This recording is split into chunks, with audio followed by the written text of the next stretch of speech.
morning, respected seniors and my colleagues. The aims of the study that I'm going to present today was to compare the outcome of different modalities of reconstruction with healing by secondary intention in fingertip injuries. The objectives were to determine the length of time to heal, return to work, nail deformity, incidence of pulp atrophy, cosmesis, pain, range of motion, and grip strength. The study was a prospective randomized control study including 46 subjects conducted in the Department of Plastic and Reconstructive Surgery in a tertiary care center in Kolkata. We included patients presenting in the emergency outpatient department and the patients admitted in the inpatient department of our hospital. And the study duration was between November 2023 to April 2025. Ethical clearance was taken by the Institutional Ethics Committee and consent of each patient was obtained prior to the study. The inclusion criteria was including Allen's grade 2 fingertip injuries, patients who were non-smokers, non-diabetic, and aged between 18 to 60 years.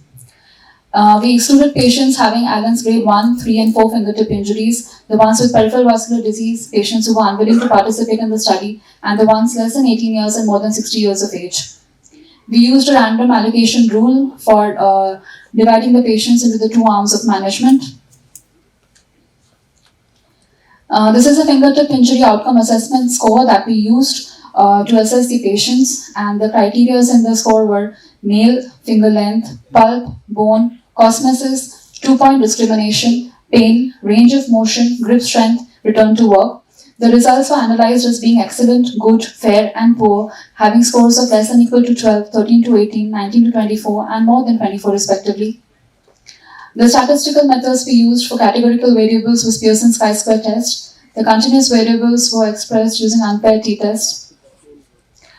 The alpha level of 5% has been taken in the study, and p-value less than 0.05 was considered as significant.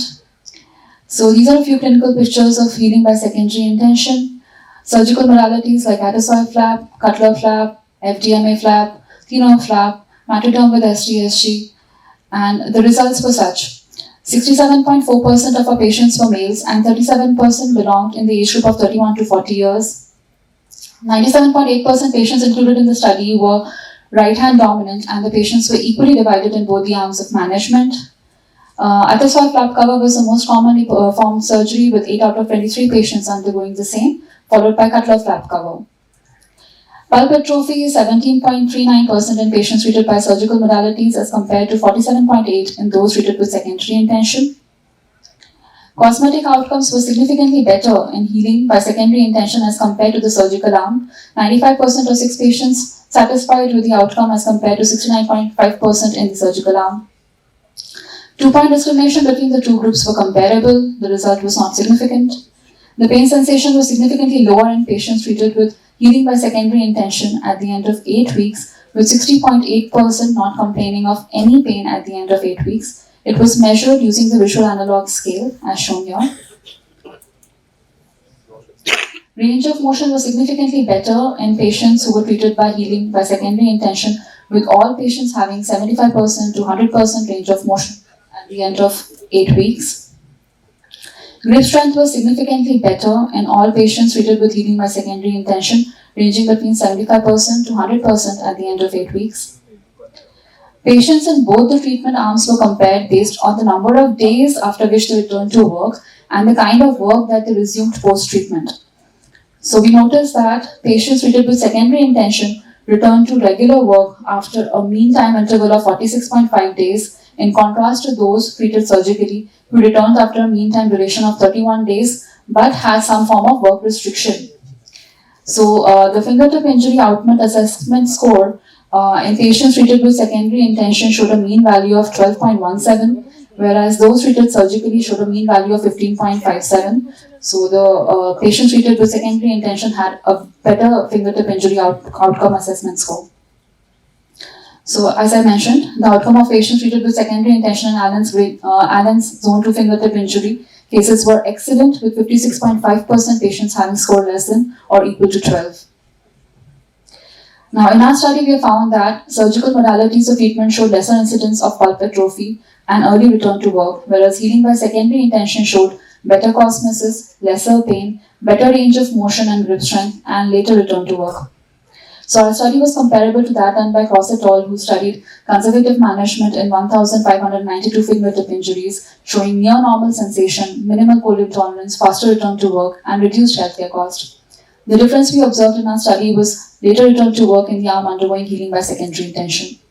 Another study done by Soderberg et al. Found no significant long-term difference in outcomes between surgical and conservative treatment of fingertip amputations with bone exposure, despite surgery being performed by hand specialists. Galvin et al. Did a retrospective review of 127 fingertip injury amputation patients who were treated conservatively and found that a modified secondary healing protocol was safe and effective for Allen's type 1 to 3 injuries. Champagne et al. Found that fingertip amputations with exposed bone take the longest to heal, but when managed via secondary intention, a granulation pad gradually covers the bone and the wound contracts, producing a functional, cosmetically favorable scar, making this non-surgical approach ideal for such injuries. So the limitations of the study was a small sample size. The patients were examined over the last 18 months, with the longest follow-up duration being 15 months and the shortest being 2 months. I would like to conclude by saying that healing by secondary intention emerges as a viable approach for managing Allen's zone 2 fingertip injuries. When tailored to individual patient factors such as patient compliance, urgency to return to normal work, and personal preference, it offers a practical alternative to surgical intervention. This method is associated with lower morbidity and excellent functional and aesthetic outcomes as measured by fingertip injury scoring systems.